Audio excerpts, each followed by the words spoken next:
इसलिए भैया जीवन में कुछ बने या ना बने, एक गैया दान जरूर करनी चाहिए। ऐसी महिमा गौ की।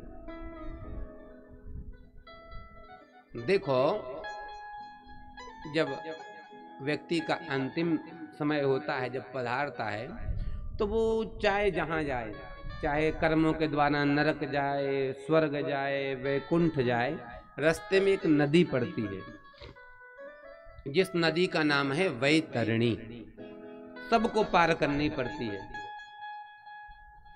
और महाराज वो कई योजनों की है,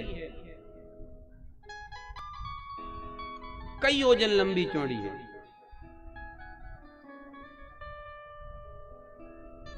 एक योजन में 10 किलोमीटर होता है, एक योजन में 10 किलो, और कई योजनों की लंबी चौड़ी है, और आपको तैर के पार करनी है। 1-8 किलोमीटर की लंबी चौड़ी नदी तैर के पार कर लोगे क्या?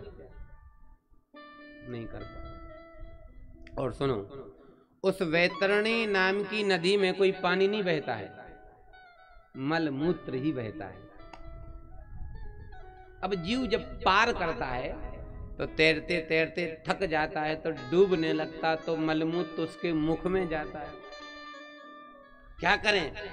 जो व्यक्ति गैया का दान करता है, जैसे वह डूबने लगता, गैया मैया वहां प्रकट हो जाती है, और जीव गैया की पूंछ पकड़ लेता है, और गैया उसको वैतरणी पार कर देती है। इसलिए जीवन में गौदान अति जरूरी है।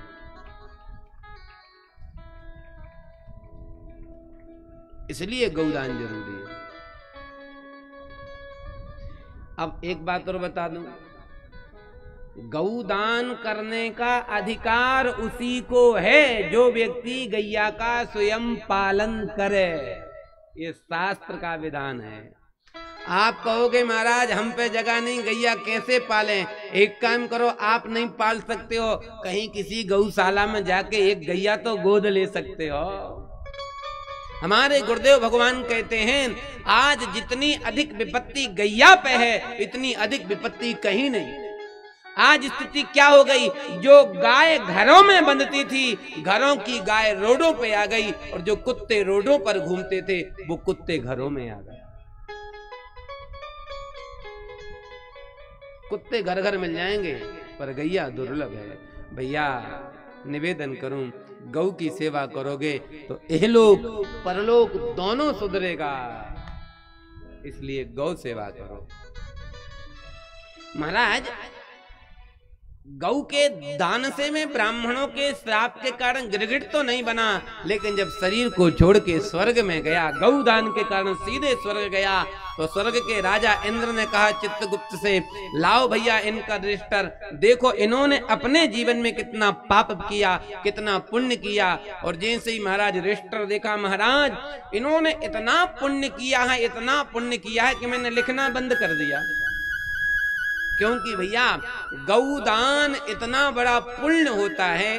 देखो, गाय के अंदर संपूर्ण देवता होते हैं, गाय के अंदर संपूर्ण तीर्थों का वास होता है, तो एक गैया का दान करने से संपूर्ण देवताओं का दान, संपूर्ण तीर्थों का दान हो जाता है। तो गौदान का फल इतना बड़ा कि लिखा नहीं जा सकता।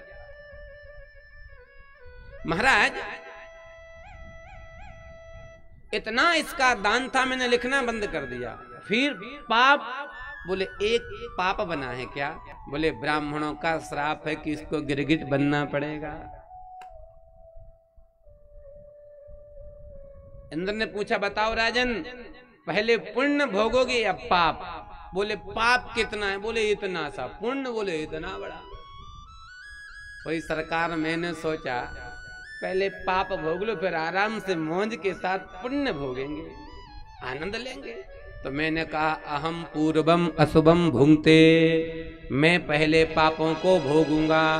जैसे ही मैंने कहा, सोई गिरगिट बन के धम्म से कुआं में गिर गया। लेकिन अब आपके हाथ का संस्पर्श होके मेरा कल्याण हो गया, मैं गोलोक को जा रहा हूं। ऐसी मैया है, ऐसी महिमा है गौदान की। बोलो गैया मैया की जय।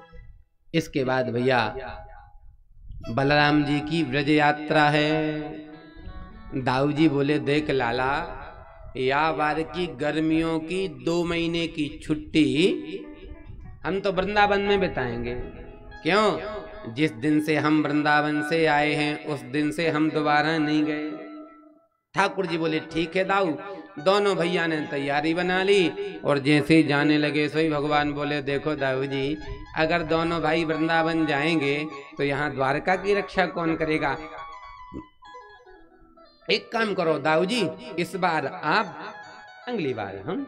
ठीक फिर दाऊ जी गए हैं और जैसे ही दाऊ जी वृंदावन पहुंचे, ब्रजवासियों को पता चला दाऊ जी आए हैं, बड़े प्रसन्न हुए हैं।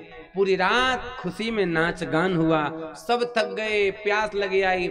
चलो चलो भैया जमुना जी स्नान करके थकावट दूर करेंगे। आप चाहे जितने थक जाओ और स्नान कर लो तो एकदम सुस्ती दूर हो जाती है, ताजगी आ जाती है। अब महाराज सब जाने लगे। दाऊ जी बोले जमुना जी जाने की कोई जरूरत नहीं, मैं यहीं बुलाता हूं। सा जुहाव यमुना